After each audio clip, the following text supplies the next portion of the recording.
These heavily armed fighters posed for reporters at an undisclosed location in northern Ukraine, close to the border with Russia, on Wednesday. They claimed to be members of a paramilitary group made up of Russians opposed to their country's invasion of Ukraine, who earlier this week launched a brazen two-day incursion and raid on the Russian city of Belgorod. Наші дальніші плани. Denis Kapustin, a Russian national who claims to command what he calls the Russian Volunteer Corps, boasted to the press that more cross-border raids were in the works, saying, quote, "Just a couple of days to see us again on that side." На той стороні. Yesterday, his group released this video showing fighters on an armored vehicle driving past a border crossing. This footage obtained by Reuters shows a fighter place an RVC sticker on a Russian personnel carrier. Russia has said the attackers, which it called terrorists, had been, quote, crushed.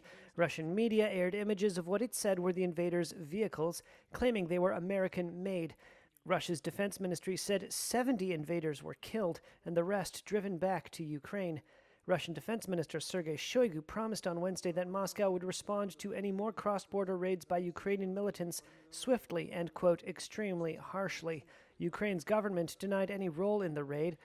Asked what kind of support he got from Kiev, Kapustin said, Medicine, petrol, obviously a lot of encouragement. He said 2 members of his group had been killed and 10 wounded, Наш основной трофей. then pointed to what he called the main trophy, a Russian military vehicle he said his fighters captured.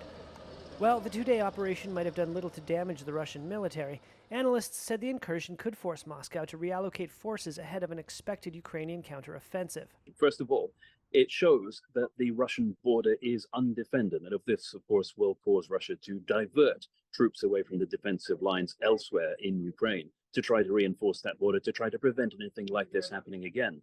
Keir Giles is with the Russia and Eurasia program at Chatham House. He said the assault also had a psychological element. It's part of a pattern of events that show that Russia is not invincible, and the Ukraine can, in fact, deliver damage to Russia itself. If we think back to, for example, the drone attacks on the Kremlin, exploding small explosive devices on top of one of the iconic buildings for Russian statehood.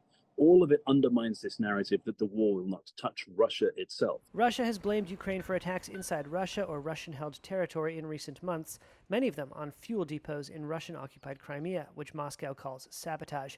On Wednesday, Moscow claimed to have foiled an attack on one of its warships by 3 uncrewed Ukrainian speedboats in the Black Sea. This week's operation in Belgorod would be Ukraine's largest such incursion known so far.